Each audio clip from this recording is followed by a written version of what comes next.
Welcome to Coming Home, Survive and Thrive in Homeschooling. Continuing with my series of teaching language arts without buying a curriculum, this week it's poetry. So a little background with my history. My only memory of poetry in school was Mrs. Cookson. I was about 9. She taught us all things bright and beautiful, talking about the phrases in a hymn which was poetry to music. I remember her explaining to us what the purple-headed mountains were. I still think of her when I see distant purple-headed mountains. The only poem I remember being taught and learning was also through Mrs. Cookson, who I should have mentioned was a temporary teacher sometime during, it was my standard 3-year. What a shame she wasn't my teacher for the whole year. She was a darling lady. And she taught us the poem, The Calf. Pray, butcher, spare yon tender calf, accept my plea on his behalf. I still know the words some 55 years later. Mission accomplished, dear lady. Fast forward to my 5th form year at high school, where I am now 15. Our English teacher loved poetry with a passion and was determined to impart that love in us. Unfortunately, she wasn't liked very much, and so her beloved poetry was dismissed by us as we dismissed her. What a shame.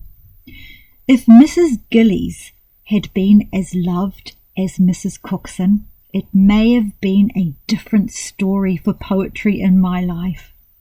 First lesson for us: the relationship between teacher and child directly affects the educational outcome. And the second lesson: the teacher needs to be in control, but she must also respect her student and so command their respect because they love her, not because they must. I was not brought up to know poetry or to want to. My father could recite one he knew from his primary school days, but it was always as a laugh and not as something worthy. I have no idea if Mum learned any poems. I should ask her. The next time I came across poetry was as an adult, through the TV series Two Fat Ladies, which was an English travel and cooking show.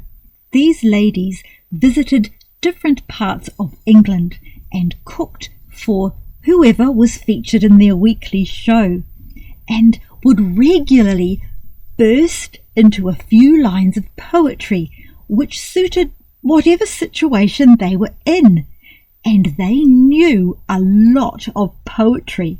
It fascinated me that they could dig into the filing cabinet of their mind and produce such wonderful lines to match any occasion. I wished I had those memories to be able to punctuate my speech, but they were brought up and educated in a different era, and a posh one too. Me, I was one of the lucky students who was rescued from the tedious poetry and memorization. And whilst I'm sure most young children don't enjoy memorizing poetry, there would be few adults who regretted it. No, I was not lucky. So we introduced some poetry into our homeschooling. Not as much as these two fat ladies had learned, but enough to give our children a decent taste of the depth of language that poetry brings. For the younger children, we had pieces such as The Daffodowndilly and other poems by A. Milne.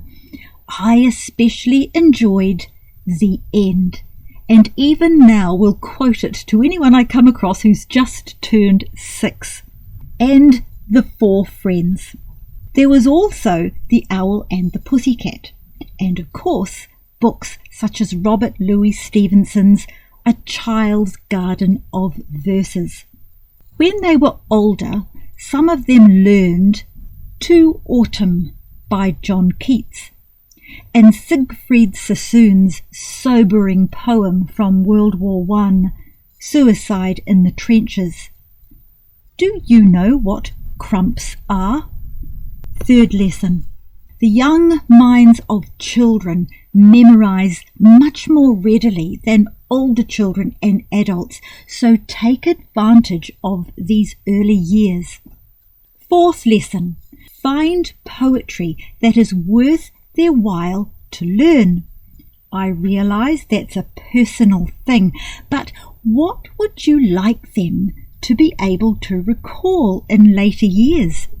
I know for certain I wish we'd done more in our homeschooling years. That's a regret. Why is poetry important? It's a concentrated form of communication, teaching the use of precise vocabulary than prose, which is more wordy. I know that's not good English. Poetry can be beautiful, emphasizing the wonder of the spoken language to the ear and the enjoyment of the mind. The rhythmical nature of this helps, as does the music when a poem becomes a song, and many hymns and songs would fall into this category, poetry to music. Poetry uses minimum words to describe something, and each word is chosen with care. Memorization is historically an important part of life. In these modern eras of instant communication, this long-held skill is being lost, and we are the poorer for it. How to read poetry? Be sure to read it well. If you don't know how to read poetry, learn. It's not like reading prose. There are rhythms to follow. Poetry may be organized in lines, but you need to follow the punctuation. If there is no comma at the end of the line, you directly read into the next line. Use punctuation as your guide for pausing. It will show you when to be dramatic and when to be gentle. So it teaches you the art of observation also. The rhyming portions have their own melody and rhythm, and above all, poetry is to be savoured and not galloped through.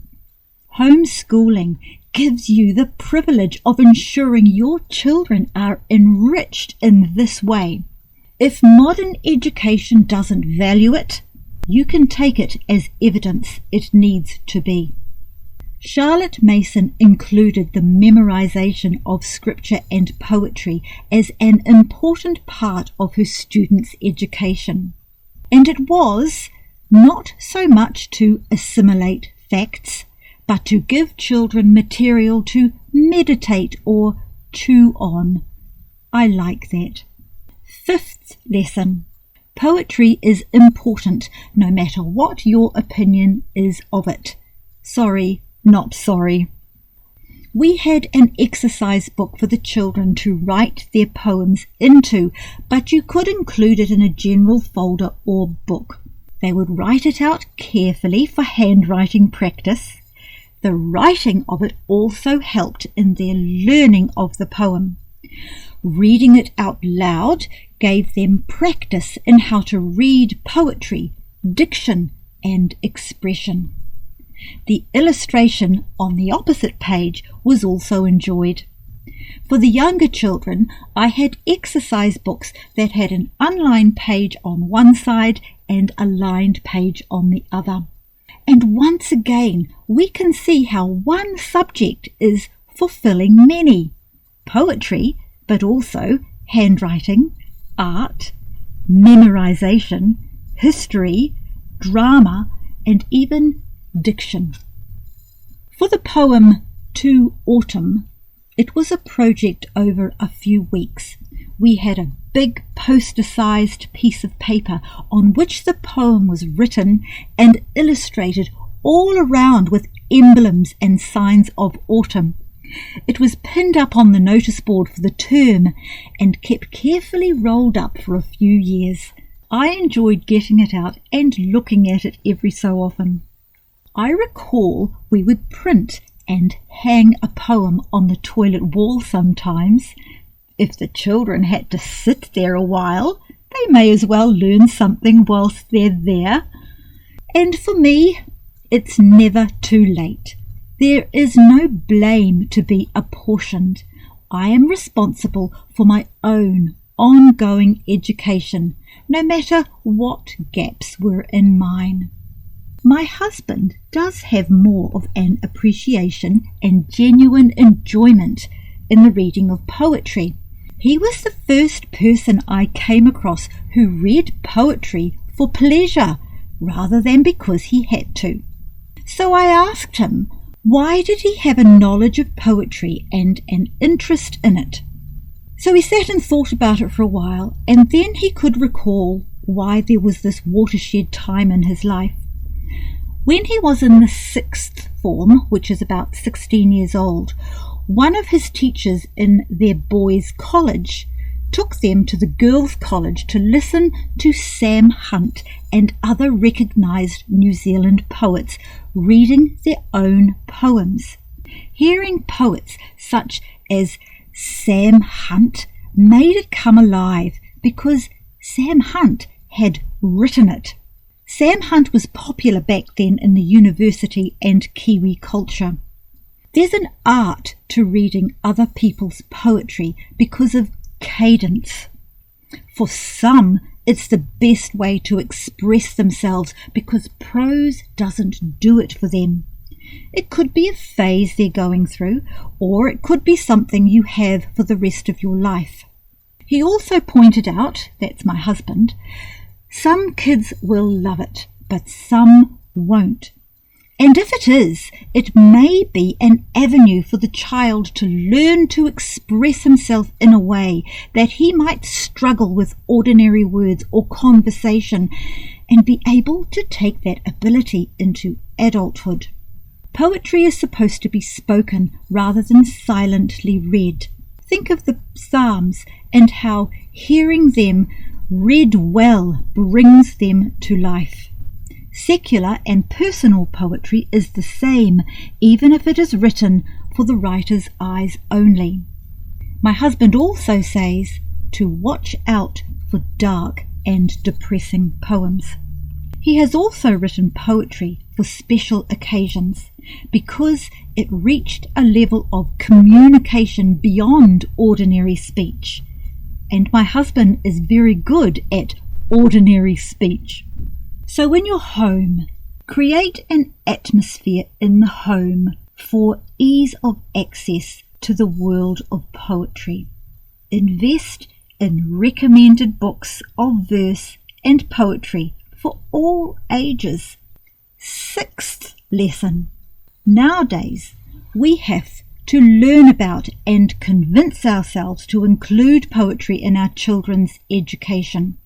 This podcast on poetry has been intended as an introduction to poetry, and I don't consider myself an expert in it at all, which is probably why it's taken me about 18 months of podcasting to get around to doing one on poetry. But I'm pleased I came to an appreciation of it because of homeschooling in my life, and I am relieved our children have the deeper experience in it that I feel I was denied. I haven't intended to include a list of suggested poets and books in this podcast, only the passing mention of some of what we did for examples for you. I hope this has inspired you if you also, like me, have found poetry and poems to be a bit of a mystery. And if it already comes naturally to you, or you already have an established love of poetry, I'd love to hear from you, because that would be a really excellent interview. We could all learn so much from those who have already travelled the road of poetry for so long. So once again, I urge you, pass this podcast around if you know people are going to benefit from it. And like other podcasters say, please like, subscribe and click that little icon, because it does help the algorithms, and it means that other people just like you are going to get these podcasts arriving into their inbox. I'll catch up with you next week. Bye-bye for now.